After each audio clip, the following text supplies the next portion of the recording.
Ito na naman tayo dito sa lugar na ito. Hulaan ako kung saan yung dito kami para maggawa ng mga content. Ayan, sa Reels.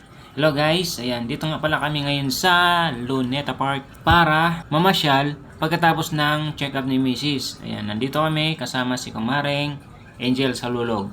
Ayan, pagdating namin dito guys, hindi na siya masyadong maraming ilaw, gawa na hindi naman na Pasko. Kaya makikita mo dito medyo tahimik na ang lugar, hindi na ganun ka-crowded. Although marami din naman mga namasyal pero hindi na talaga tulad ng Pasko. Ayan, makikita nyo maluwag-luwag naman ang Luneta.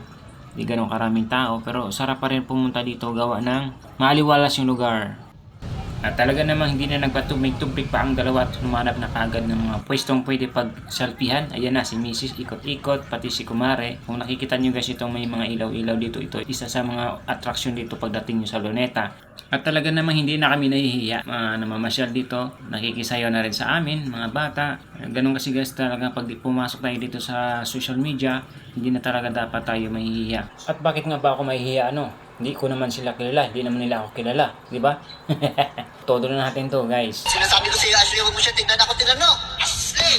Tignan mo ako!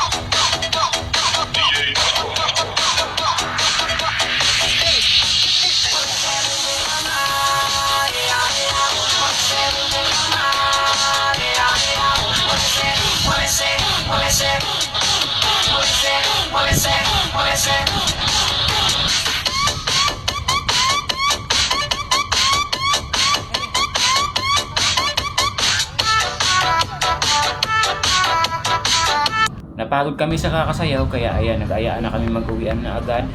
Kasi anong oras na rin, naabot kami dito ng mga 8 p.m.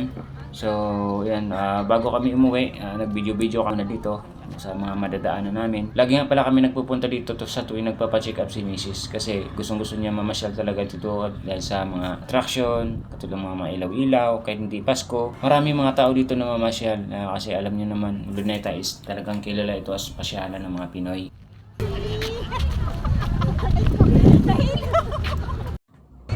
Pauwi na kami. Ayan, nilalakad na lang namin from Luneta to Taft Avenue.